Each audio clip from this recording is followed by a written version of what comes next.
Jai Shri Krishna. My name is Priti Raichura and I'm extremely honoured to be joined here by Pujya Shri Ramesh Pai Oza, a well-known Hindu scholar who is visiting us here in the UK. Pujya Bhaishri, a very warm welcome to you here in the UK, and Jai Shri Krishna and Pranam. Jai Shri Krishna. Jai Shri Krishna. It's really lovely to have you here, but we are absolutely honoured that you're here and visiting not just the schools here in the UK, but of course here to talk about the many wonderful projects that you also run in India. And one school that actually comes to my mind straight away is the tribal school that you're now running. Why is the tribal community so important to you? As you all know, we mainly work in the field of education in India, and that too in rural India. Right now in Gujarat, in different parts of Gujarat, we are running schools. One of them is Saputara School for Tribals. In Saputara, the only hill station Gujarat state has. That school was run by government actually. When our respected Prime Minister Narendra Modi ji, then Chief Minister of Gujarat state, his government handed over this school to us, and if you can run it, because as you try to promote education in rural areas, so government would like to hand over this school to you. And that is how we took that school from government. I think nearly 65 to 70 students were studying at that time. It's a residential school and it's a high school at that time. So 9th, 10th, 11th and 12th. After we took over, we requested government, because we were increasing the infrastructure. So students started coming. We requested government to grant us permission so we can take students from 6th standard, and government gave permission. So 6th, 7th and 8th is primary school. Sure. So from 1 to 8th is primary. So it's a residential school. So when student come and join us in 6th standard, he is nearly 11 or 12 years old. At that time it was, that was a school for boys only. Now we are building one more hostel building, hostel facility for girls. In the tribal girls, community. in the tribal community. Right. We have now more than 700 students studying over there. In near future, government might participate. Gujarat government has one project called Score of Excellence. It's a PPP mode, public-private partnership. So all the institutions like us, they are supposed to do investment for infrastructure, and government will give us the operating cost. It is not started yet. Right now, our trust is bearing all the expenses. So I can say that it is one of the best schools for tribals in India. We have best infrastructure, we have smart classrooms, all the other facilities. We provide good food, and the discipline and the way boys are studying there. We are very happy with that. And Sure. government is also. Of course. And Bhaishri, I know that in Devka you have a all-girls school Why is educating... In fact, the Devka school is also co-ed. Right. There are boys studying Oh, there's boys studying there. there But also. why is But there a lot mainly of we emphasize emphasis? on Yeah. girls. Girls, okay, okay. So So- what's the importance about educating girls? Because in that particular area, that is Amreli district, girls' education was literally zero at that time. Once then education minister and after she became chief minister of Gujarat, and right now she is governor in the state of Uttar Pradesh in India, Anandiben Patel. Right, sure. She came there, and at that time, let me go a little back in past. Sure. In 2000, the huge earthquake was faced by state of Gujarat. Yeah. In the village of Devka, because it is my birthplace, okay? It's a small village of nearly 2,000 population. We are just very little school, and due to earthquake, it was damaged, and that's why the school was closed. At that time, our trust offered to build the school and hand over to government.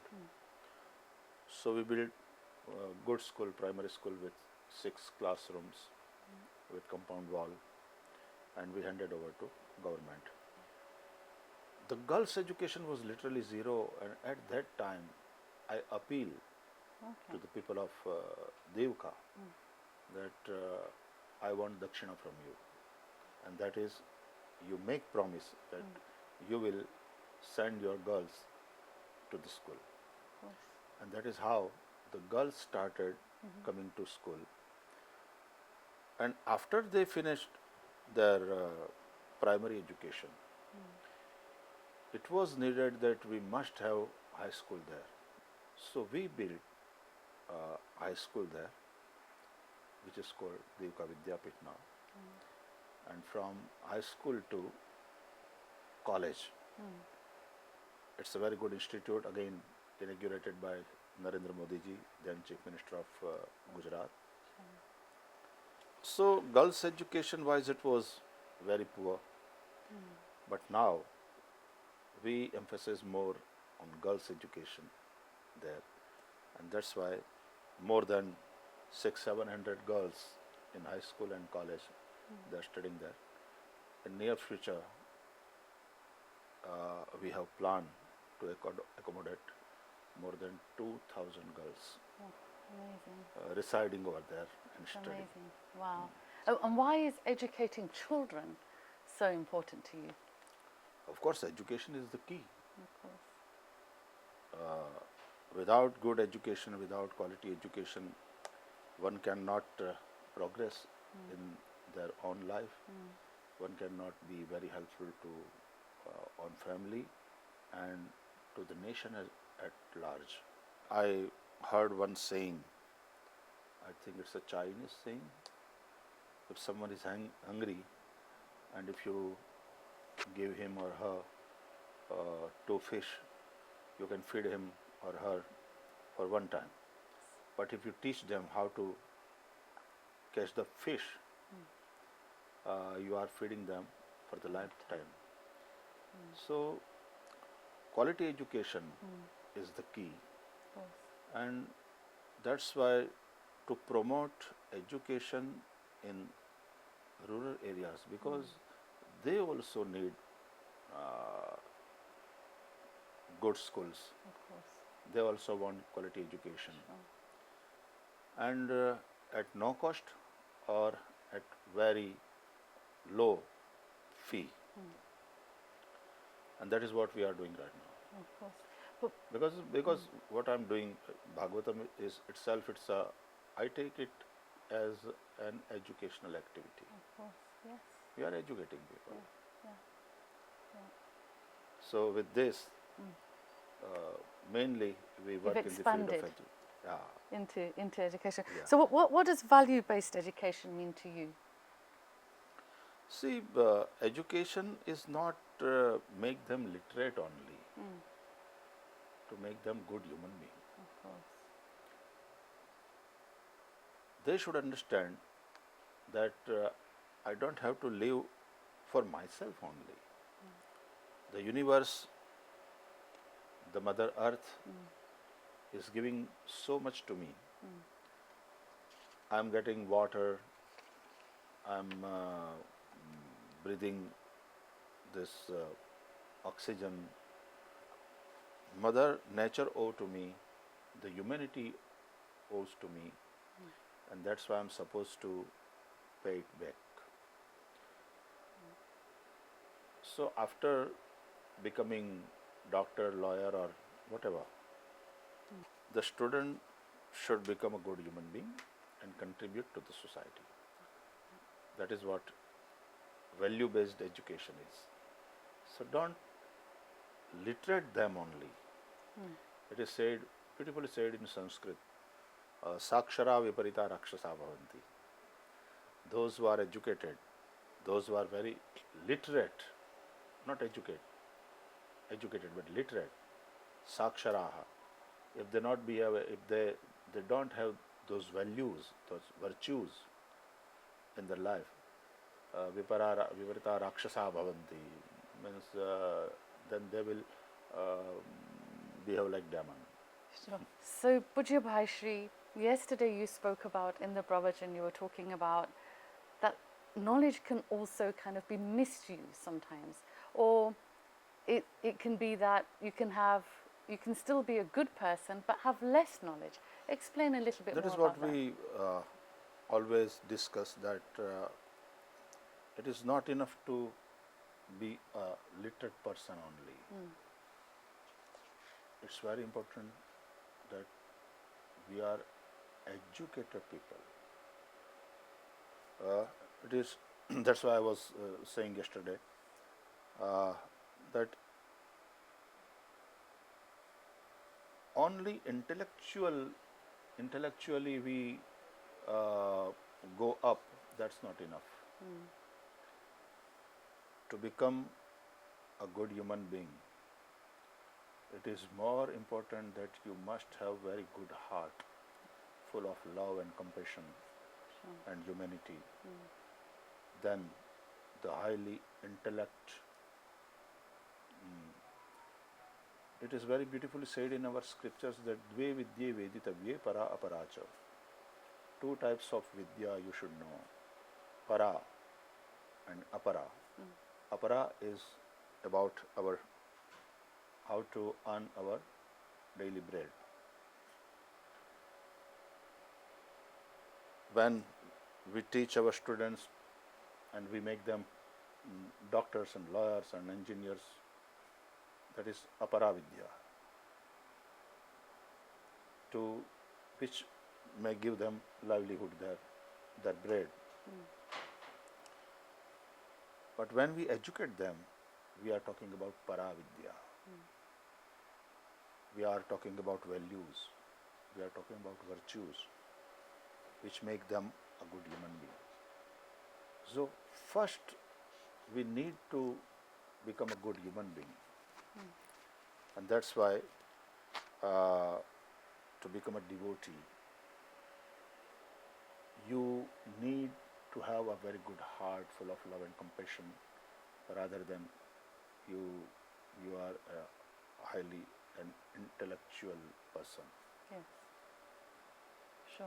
That is what I was discussing Referring to, yesterday. of course, of course.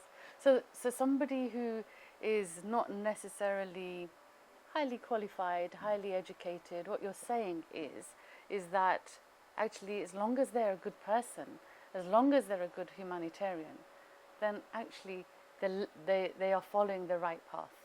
Yes. So that's why schools, if they make only uh,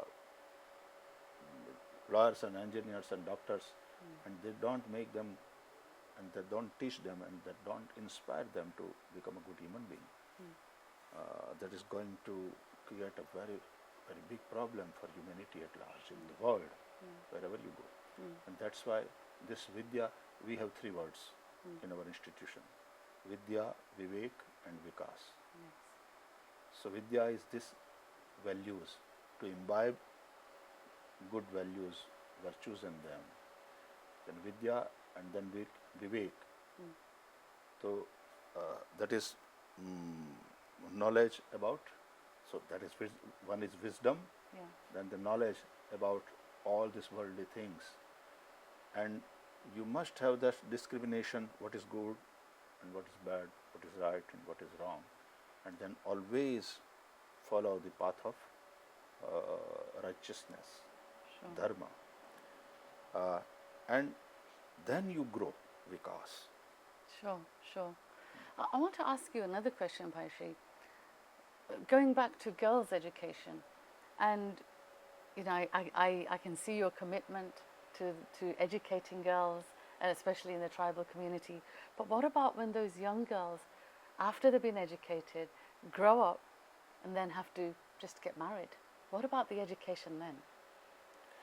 Anyways, boys are also Yeah, but they're the breadwinners. yes, they are. And if a girl is being educated and then she marries, she may become a very good mother. Not only mother, always the mother is the first teacher for any child. Sure. And it is said that a good mother is equal to 100 good teachers. So educate girl is more important. If the mother is educated, because as first guru, the first teacher of that child, she will start imbibing good values, and all the mothers try to imbibe good values. I guess in it their goes children. back down to what you just said, that even if they've become a doctor and they get married, the vikas is still there. They are Vikas is still there. It's still there. But Vikas is like a building, Yeah. and this Vidya is a land, Sure. and Vivek is foundation. Yeah. In which land you are going to build this structure? And foundation is also supposed to be very strong. Sure. Otherwise, all the Vikas. Sure. Bhaishri, this morning you visited Avanti Field School. How was your experience, and how does that compare to the schools in India that you're running? It's wonderful. I was very happy to visit Avantika, met teachers and children there. It's a Hindu school. Very frankly, we are not teaching them much about any particular religion, but value-based education we try to give them. Sure. Because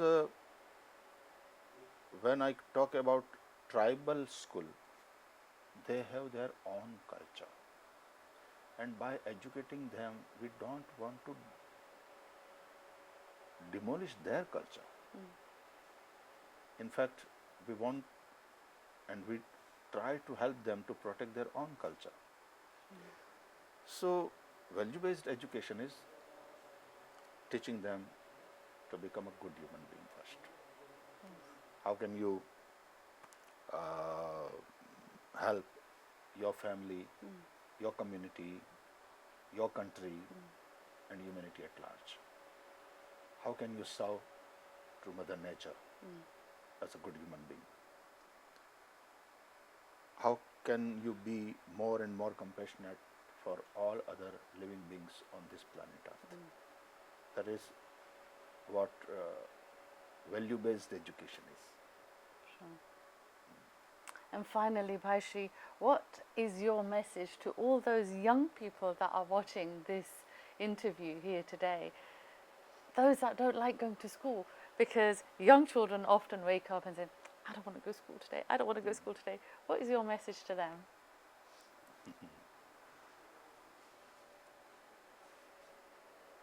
learning is fun for children and teenagers.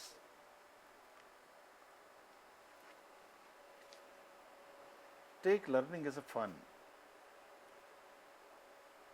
Don't you enjoy learning different things? At this age, I always try to learn more and more about so many subjects. It is fun. I always try to uh, understand what science teaches us. It's not about only religion, but how religious rituals are connected with science. I'm trying to learning this. So learning itself is a fun. Don't take it as what we say, A chore. ફરજ પાડવામાં આવે. A chore, like it, or like it's, yeah. So always take it as fun and enjoy your learning. No subject is a hard subject as far as you enjoy. So learning is a fun. Take it as you like playing. Always try to love your learning. Then no subject is a hard subject. Then examination is also not stressful for you. That is also one type of game. Sports. So enjoy learning. That's the only thing. Well, thank you very much, Bhaishri. It's been an absolute pleasure spending some time with you and talking to you here today. Thank you so much. Love and blessings to all of you. Thank you. Jai Thank Shri you. Krishna. Jai Jai Shri Shri Krishna. Krishna.